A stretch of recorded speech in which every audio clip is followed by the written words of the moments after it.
Hi everybody. My cousin Jeff Fontenot had a question about the silent or mute sounds in French, particularly the S. So I decided to post a little something about the silent mute sounds in French, or some of them at least. So I call this the STD rule.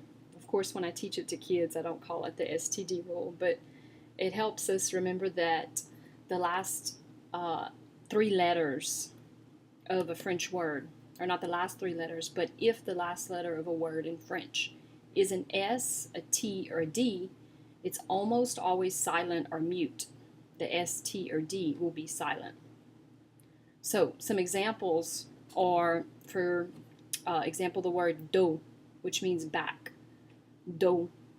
The S is silent, so it's just pronounced with the D and the O. Dos. Another example ending in a T is the word lit, which means bed.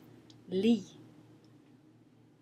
You don't hear the T at the end anytime a T comes at the end of a word in French. Another example is the word canard. Canard.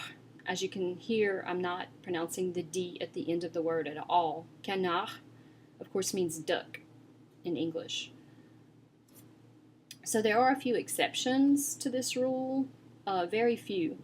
And those are words that have origins in Greek or other languages, non-Latin origins.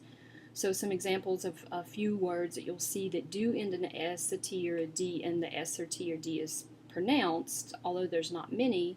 One that comes up often is mars, mars. So as you can see, it ends in an S, but I am pronouncing the S at the end. That is the word for March, the month of March, mars. And it's pronounced because this is a word of Greek origin. Another word, I'm not sure of the origin of it. I would think English, but it's tennis. Tennis. So that's the game of tennis, or, for example, tennis shoes. You do pronounce the S there, tennis.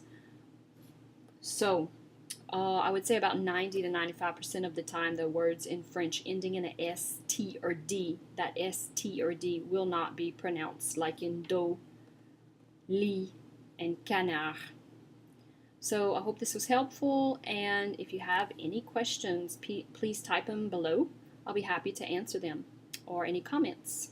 All right.